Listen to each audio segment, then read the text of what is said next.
The sea was not calm that morning. It was watchful. Lina stood at the harbor's edge, the wind pressing against her coat as if urging her backward. But she did not move. In her hand, she held the locket her father had left behind, the one engraved with a broken compass crest. Beside her, Arman studied the distant island rising from the mist.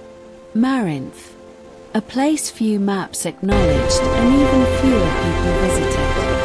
"This is where it ends," Lina whispered. Arman shook his head gently.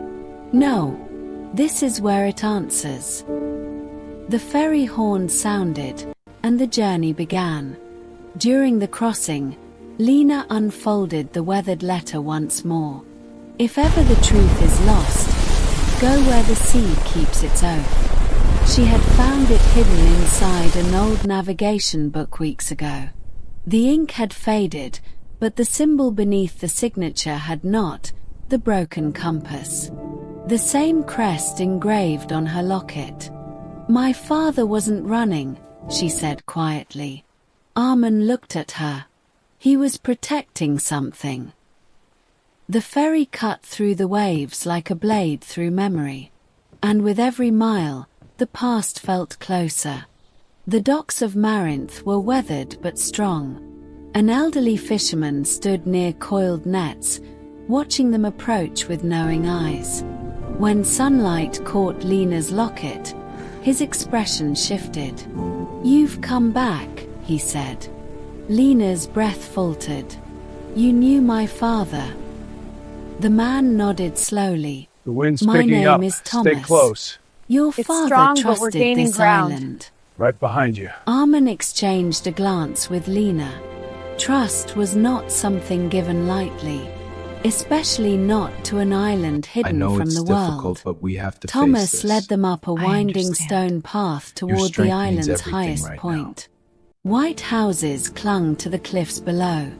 Wild rosemary scented the air. "Your father discovered something," Thomas said. "Something powerful people did not want uncovered." Lina felt the weight of those words settle in her chest. "Why hide it here?" she asked. "Because the sea remembers," Thomas replied. "And this island keeps what it is asked to keep." At the summit stood an old lighthouse, silent, unlit, waiting. Inside the lighthouse, dust shimmered in narrow beams of sunlight. Thomas knelt beside a wooden chest hidden beneath the spiral staircase. From his coat, he removed a small iron key. "He told me to give this only if you came willingly," Thomas said. The lock clicked open.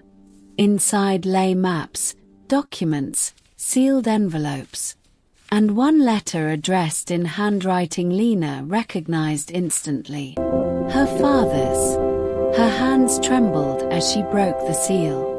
"My Lina, if you are reading this, you chose courage over comfort." Her father's words unfolded like waves against stone.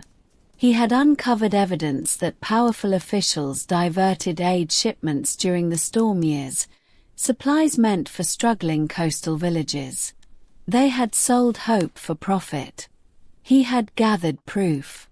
And when threats began, he hid the evidence here, where trust was stronger than fear. "Love is not weakness," the letter read. "It is protection." Lina's tears fell silently. Arman stood beside her, steady, unshaken. The truth was no longer hidden. It was waiting. They spent hours reviewing the documents. Names, signatures, financial trails. Some of those names still held influence. They believed time would erase this, Arman said. Lina closed the folder firmly. Then time was their mistake. Fear lingered, but something stronger rose with it. Resolve. They copied the evidence digitally and prepared encrypted messages to trusted journalists and legal investigators they had met The during sunset earlier is journeys. breathtaking. Silence is. had The ocean protected feels corruption endless. long I enough. could watch it forever. By midday, the first Listen to the world responses around. arrived. It has a way of speaking to your Investigations soul. reopened. Just breathe Questions resurfaced. News alerts spread like wind across water. From the lighthouse balcony, Lina watched clouds gather over the sea.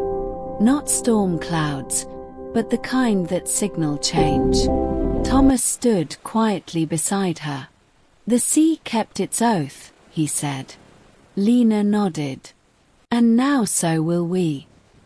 For the first time since her father's disappearance, the weight in her chest began to lift. That evening, Lina and Arman sat along the cliffs.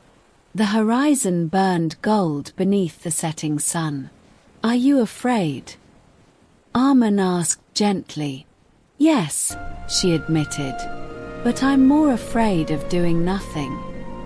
He smiled. "That's why he trusted you." She turned toward him, eyes reflecting the fading light. "And I trust you." There was no grand declaration, no dramatic vow, just quiet certainty, the kind that doesn't demand attention, because it doesn't need it. Their hands found each other in the wind.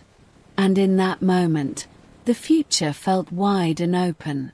Weeks later, in a small coastal chapel overlooking another stretch of endless blue, Lina stood in a simple white dress.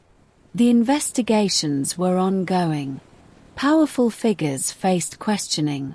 Justice would take time. But truth had begun its work. Arman waited at the front, calm and certain. When Lina reached him, she felt no fear, only strength. Not because the world was safe, but because they had chosen to stand within it together. Outside, waves met the shore in steady rhythm. Not calm, not silent, but faithful. Somewhere beyond the horizon, the island of Marinth stood quiet once more. Its promise fulfilled. The sea had kept its oath. Now they would keep theirs. And the journey, not toward answers, but toward shared horizons, had only just begun.